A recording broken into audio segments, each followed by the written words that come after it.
Hello, I'm Askar Sherliyev and you're watching the news from Kazakhstan. President of Kazakhstan Nursultan Nazarbayev on Thursday took part in the ceremony of raising the highest flag in the country. Thus, he officially gave a start to the celebration of the Day of the Capital, which coincides with the birthday of the nation's leader. Celebrations in Astana are ongoing for several days already, but on Friday they will reach their peak. On Thursday, about 300 cyclists rode through the streets of the capital in celebration of the upcoming Day of Astana. In order to give them free passage, the authorities blocked all streets from Bayterek to Khan Shatyr. The athletes, including masters and beginners, have successfully made the distance and safely returned to their starting positions. The annual campaign cheered up everyone except its organizers. The head of the Tourism and Sports Department, Aytalap Kurkhanbayev, did not rush with greetings to the people of Kazakhstan and the president. First, see what the children and the other people had to say, like these old ladies with their grandsons. Meanwhile, the ethnic village was set up near Khan Shatyr. The Millennium Around Astana Festival of Nomadic Civilizations offered city residents how craftsmen make jewelry and pottery, music, acrobatics, and realistic sets. One of the visitors, the author of the state emblem Zhandarbek Malibekov, gave plenty of compliments to the president. He compared him to the famous heroes of the past, reaching the final conclusion that individuals make history, not people. The leader of the nation, Nursultan Nazarbayev, is a politician, a patriot, and a strong leader for a reason. He leads his people to new life achievements year after year. The leader of the nation himself gave an official start to Astana Day and his own birthday celebrations. The grand ceremony on Thursday was spectacular. Strict lines of cadets, honor guards, and a mini parade set to the march of the military band. The 6th of July became an official holiday only 5 years ago.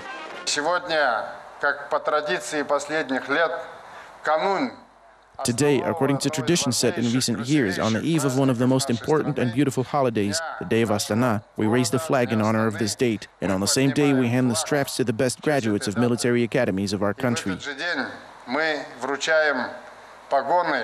Bibigul Tulikenova, the highly acclaimed singer, mentioned that Astana Day is a holiday of more than just one city. At the Festival of Talents show, held at the square in front of Bayterek Palace, she said that the entire population of the country should be congratulated with the holiday.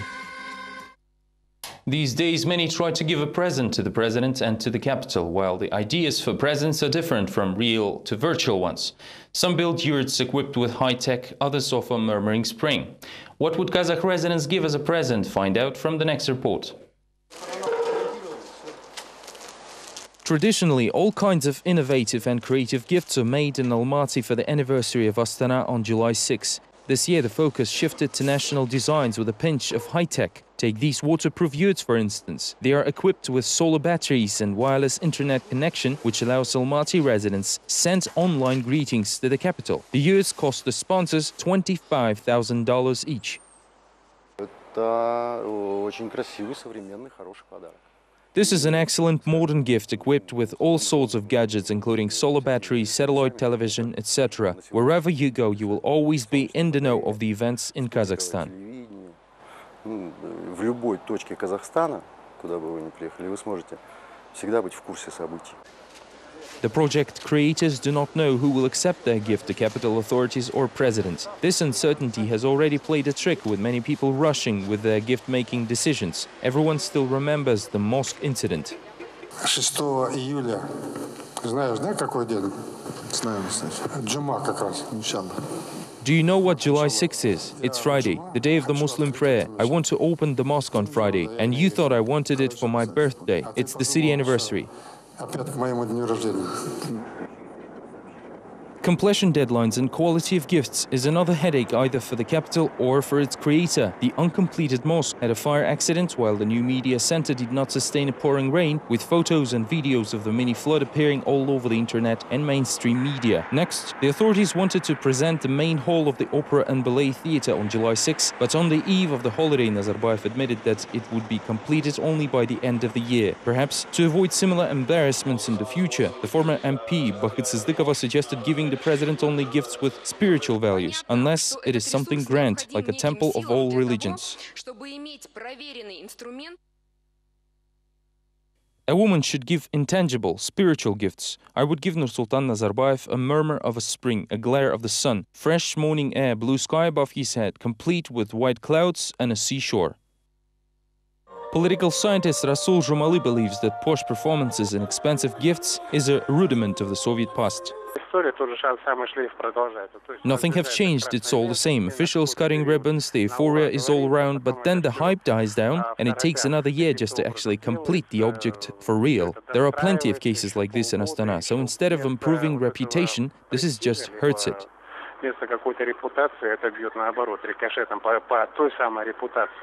Astana's reputation has been built for 14 years. In 2008, the MPs came up with a national holiday for the city and its creator. At the same time, ordinary citizens still don't know what could be the perfect gift for a man who has everything. I don't know what to give him, maybe a postcard. He has everything, there's nothing that can be given to him. I don't know, most likely he has everything, so just good wishes of health will do. Commenting the celebration offerings, political scientist Jumali pointed out that Astana is a self-sustainable city, and this is why gifts in the form of buildings, monuments and technological wonders should be paid for from the capital's budget. The president's administration must take a decision to reject funding Astana from the pocket of the entire country. Members of Alga political party from Almaty branch decided to congratulate the leader of the nation with his birthday by sending their wishes in short cables.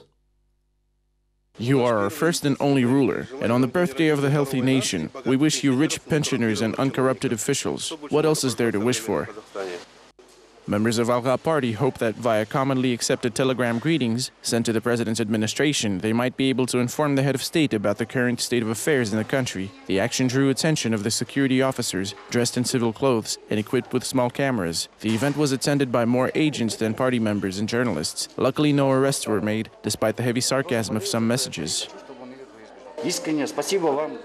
I sincerely thank you for being the only senior official who openly supported the oil workers' strike. Thank you for publicly supporting the demands of striking Mangistau oil workers just like Vladimir Kozlov. I sincerely wish for you to avoid his fate. Residents of Pavlodar also congratulated Nursultan Nazarbayev with his birthday. Civil activists gathered in the local post office and sent telegrams to the head of state. Because not everyone has an opportunity to pass the president's personal birthday wishes, Pavlodar residents resorted to conservative means of communication. City Telegraph employees were slightly confused by the visit of public activists, however, accepted the birthday wishes. We have wished the president a happy birthday. Retired people thanked him for high retirement benefits. Students were thankful for free, high-quality education. Personally, I wrote asking to free Vladimir Kozlov, Serik Sapargali and Janbulat Mamai. The attempt of Kostanay civic activists to congratulate Nursultan Nazarbayev almost ended in failure. At first, post office employees accepted the telegram addressed to the president. However, later they referred to technical issues and tried to show the door to the clearly unwelcome visitors. All of this was witnessed by the police and bystanders with cameras. Once the activists claimed their rights were violated, postal workers fixed all technical malfunctions right away. Still, the senders do not believe their birthday wishes will reach the recipient on time.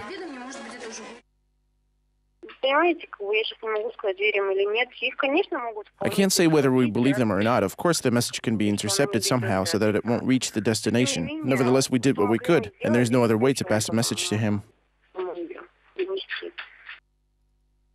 The greetings to the president of Kazakhstan with his 72nd birthday are being sent not only by the citizens and opposition members of Kazakhstan. Russian representatives of leftist political parties decided to join too. They brought their little present and greetings to the Kazakh embassy in Moscow. More details in the next report. Perhaps it should be given to him as a big postcard. It's so beautiful. A large postcard for a larger-than-life man. Russian leftists decided not to miss such a great opportunity to remind the 72-year-old president about his last year's questionable achievements, with wishes for next year presented as a petition demanding to stop arrests and persecutions. I'd say this is too mild and not cynical at all. On the other hand, the message itself is quite strong with red letters on white background, topped with the mention of free-thinking Abai. The gift is then taken to the Kazakh embassy. We represent public organizations and we are here to pass congratulations to the president for his birthday. But judging by their faces, officials clearly did not expect to see these visitors and their gifts. They, however, did not reject the postcard, but haven't signed the delivery acceptance note either. Nevertheless, leftists never really hoped their messages could reach the addressee. We'll mail it to him. Social resistance leader Aynur Kurmanov is keeping pace with his Russian fellow dissidents. He is not cherishing hopes that the president himself will get their messages. Of course not, but the fact itself will be covered in the leftist media. The diplomats will know that there are people in Russia who are not indifferent to events in Kazakhstan. Everyone who gathered yesterday at the Kazakh embassy promised to come to downtown Moscow on Friday for Kazakhstan's national leader's birthday with a surprise for the president, a protest against the Zhanaozen massacre. After the release of stage director Bolat Atabayev from the pretrial detention center, the activists of Rukhpentil tried to free their leader Janbolat Mamay. He's still detained in Aktau and suspected of inciting social hatred. Activists say that if film director Tursunov was able to meet with Atabayev in the detention center and take part in the liberation of the stage director, they have a chance to meet Mamay too. In the meantime, public activists are discussing the role Yermek Tursunov played in this case.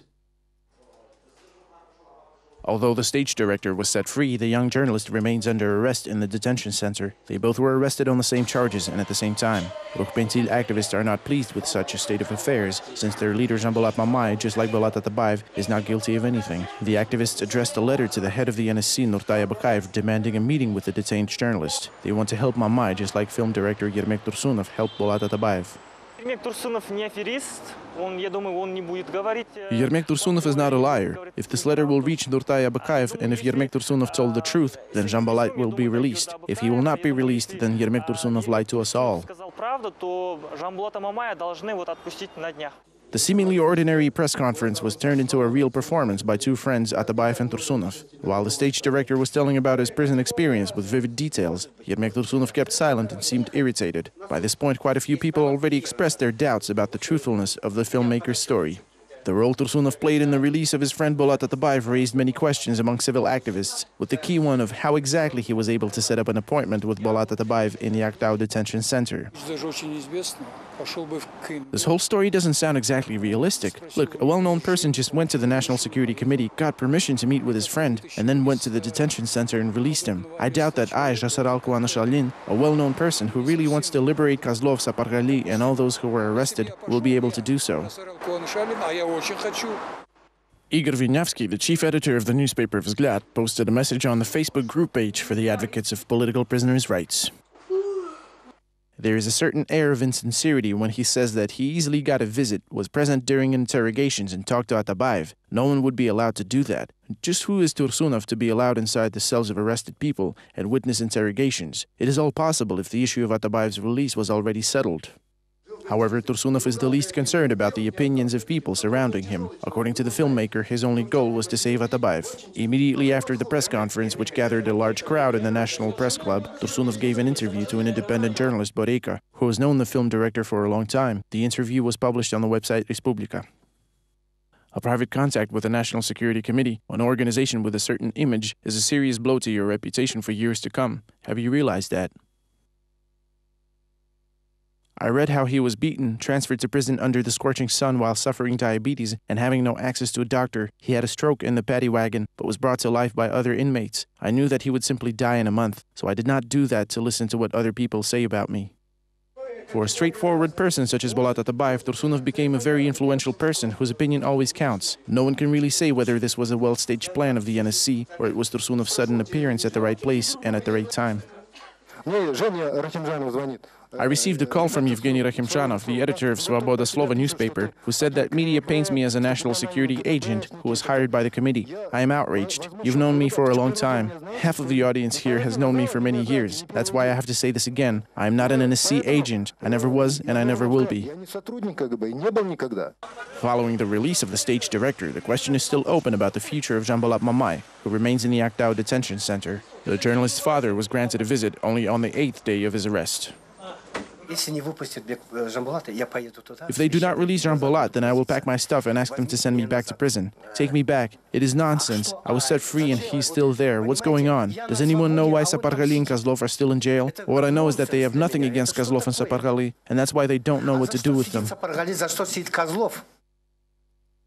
Discussions of the fate of arrested bodyguard Vladislav Chelach resumed in Almaty.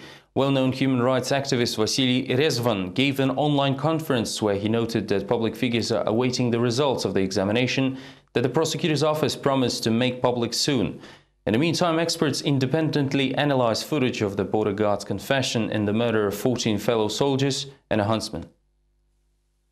Hello, I am Georgi Arkhangelsky. I am inquiring about the letter, a response to our appeal to introduce public defenders into the commission on Chelykh's case. It was given to your office for delivery. Could you please tell me if the letter has been sent and when? July 3rd. Thank you very much. A member of the Public Committee for Vladislav Chelykh's defense, Georgi Arkhangelsky, is inquiring the military prosecutor's office about the letters sent back on June 15th. The military's response will determine if human rights activists will be included in the investigative commission working on the Arkhankergan tragedy. The Public Committee is also looking for an additional lawyer for the sole survivor of the massacre, who is now accused of killing 14 fellow soldiers and a huntsman. Our goal is to take part in this process while involving people others trust. We will try to rebuild the faith in what the authorities are doing. This is why I don't think the authorities will create any obstacles. It's not in their interest. On the contrary, they should be giving full and credible information, whatever it is. The Chelykhs already have an official defense team. Last week, the border guard's family hired attorney Tuligan Birlikhozhanov and lawyer Vasily Rezvan. The latter gave an online conference in Almaty yesterday. He explained that the private is going through psychological testing, and the lawyer is bound not to disclose any information until it is completed. Even the investigator has no access to the accused at the moment. Everyone is eagerly awaiting for an expert review. In case they do not tell the truth, there's always an alternative. There's Serbsky clinic in Moscow, or Western psychologists who will be invited and who will be able to make their own fair judgment. For more than 3 weeks now, the public has been actively discussing the video confession of the border guard. Upon studying the video, experts of the Kazakhstan Psychologists Association assessed the subject's behavior and said that the video quality does not allow concluding with certainty if Chelykh is telling the truth or lying. The one thing certain is that the soldier was indeed at the premise. I can say with 100% certainty that he saw them, saw the dead bodies and what was going on. I cannot say for sure to what extent he was involved, because there are signs that the person is either making something up or concealing information he knows.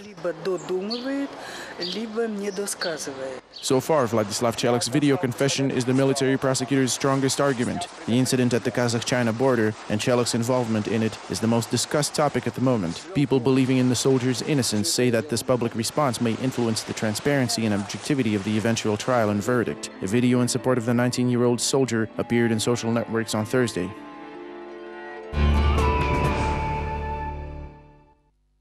Four people died as a result of a major traffic accident in Pavlodar region. 5 people were seriously injured, among them a 5-year-old child and foreign nationals.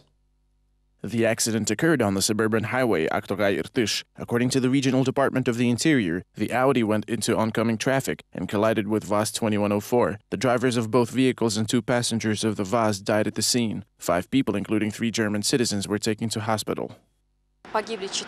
4 people died and 5 were injured, including a 5-year-old child. The investigation of this accident is already underway. Technical inspection of the vehicle and forensic examinations will be conducted in due time. According to preliminary data, the driver of one of the cars fell asleep on the wheel.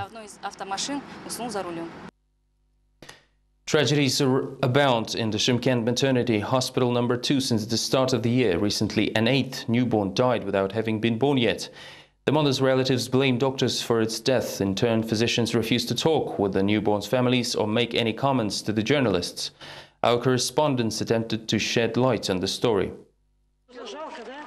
Relatives of the woman who lost her child cannot recover from the tragedy. The pregnancy of the 39-year-old woman proceeded smoothly. The newborn was to become the 3rd child in the family. As fate has it, the woman lost her first baby in this very maternity ward 14 years ago.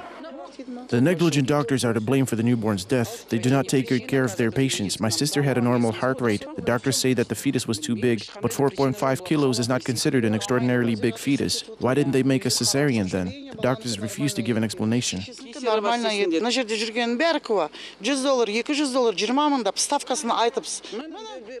Everybody can confirm the fact that the hospital staff make their patients pay up to $200 for the service. Everything depends on money here. Now the whole hospital staff, including the chief doctor, are supposedly on vacation.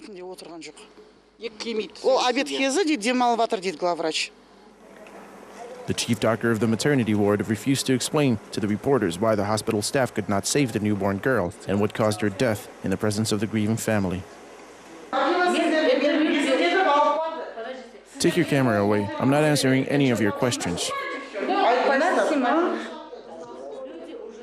The attempt to talk to the chief doctor failed as well. The woman refused to comment on the situation and just said that the baby's death was not the doctor's fault. Gulbanu Sazdykova, chief doctor at Shymkent Maternity Hospital No. 2, refuses to comment on the situation. A special commission, which is already working in the hospital, will determine the true cause of the newborn's death. Since the beginning of the year, 8 children have died at childbirth at this maternity hospital. The Akberdi family, whose sister has lost her second baby here, are going to address all authorities to find out why the hospital is accountable for such a high rate of child mortality. Karaganda residents took up the great patriotic war heroes pledge. We won't give up a single inch of land and are standing up in the defense of the area surrounding the Eternal Flame Memorial. Local authorities began reconstruction of the territory near the residents' main recreation area and set out to open a roadway. People young and old came out on the spontaneous protest action. As we approach the 70th anniversary of Victory Day, we should make all preparations instead of seeing all this chaos. This is a sacred place for us, a place with great patriotic value. The Eternal Flame Memorial is not only a monument to soldiers killed in the Great Patriotic War, but also a favorite leisure area for Karaganda residents. City folks are used to spending time here with their children after work, and now the reconstruction works are underway next to the monument. The elderly were particularly outraged by the news that the authorities plan to pave the roads not far from the monument. Atlant Building Company, which received a contract, presented the plan of transforming the entire street and promised to bring the new look to Karaganda in August. The project is estimated at about $1.6 million. However, citizens are always suspicious about any government initiatives. They still remember how they had to fight for every hectare of the nearest park, which city administration was eager to give up for private construction. According to local residents, the road is needed by the new regional administration, which moved its office to the city center and now needs the thoroughway. In response, officials say that the road will be reserved for special vehicles only. Look at the scope of construction here, all due to the new administration office. Look at these roads, not a single bus runs on Yerubayeva Street. So it's not clear what is the purpose of the new one.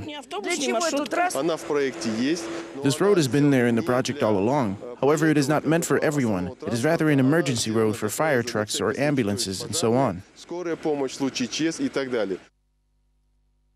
Head of the Republic's sports agency is ready to resign in case of a disastrous performance of the national team at the upcoming Olympic Games in London. Talgat Yermigayev made this announcement on Thursday in Astana at a specially convened press conference. Overall, the chief athlete's projections are more than optimistic. He believes that local athletes will collect at least 13 medals, including 3 golds. High hopes are placed on weightlifters, boxers, tennis players and wrestlers. All in all, 115 athletes will represent Kazakhstan in the upcoming Olympics, competing in 25 sports. Talgat Yermigayev also spoke about the team's menu, as the Kazakhstan's delegation will bring its own food to London, including horse meat and other types of national cuisine, since some of the athletes have difficulty adapting to new types of food. The head of the sports committee also commented on the recent complaints regarding the sports gear, saying the outfits were commissioned according to financial possibilities. I believe the gear is quite good. We held an auction according to the law, so an Italian company won it, made the outfits in Turkey and delivered them to Kazakhstan. I believe that our requirements have been fully met by tender participants based on the amount we have paid them. Of course, the quality would be different if we would pay $5,000 to $10,000 per outfit, but our choices depend on the available budget. Other athletes are also preparing for the competition, although back at home. The nation's bikers are preparing a gift for the Astana and the presidents. On Friday, more than 200 bikers will hold a festive ride across the southern city of Almaty.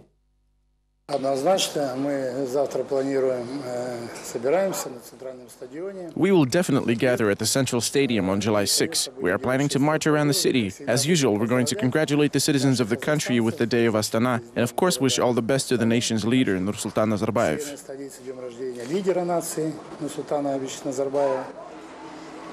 A week from now, from July 12th to 15th, Kazakhstan will host a bikers competition, which will involve enthusiasts from 15 countries. The organizers are promising valuable gifts for the winners, but don't say what are those exactly. все, во-первых, байкеры Казахстана. This is a bikers event that normally gathers enthusiasts at Lake Balkhash. This year, however, it will be held at the Gulfstream rest area. We expect a lot of bikers from Kazakhstan and around 10-15 other countries. Most of them will be from neighboring states, including Russia, Uzbekistan, Kyrgyzstan, and the Ukraine. Uzbekistan, Kyrgyzia, Ukraine. This is all we have time for now. Thank you for watching. Stay tuned.